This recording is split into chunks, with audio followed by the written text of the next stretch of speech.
చేస్తుంది. జాను కౌంట్ చేయి. 1 2 పెద్దగా చెప్పాలి. 3 4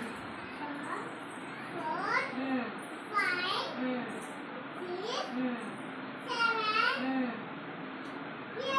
very good, very good, very good. ఇప్పుడు పూర్ణ ఇగో నీకు నేను ఇగో మూత తీస్తాను. నీకు అక్కడే కూర్చొని కౌంట్ చేయి. అక్కడ కూర్చొని కౌంట్ చేయి. కూర్చో. ఇక్కడ పెట్టేసే జాన్ తల్లి, ఇక్కడ పెట్టేసి చెప్పండి.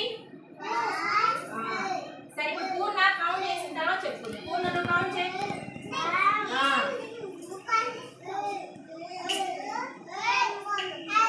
పూర్ణ కౌంట్ చేసిన 2 3 ఎంత 4 5 6 7 8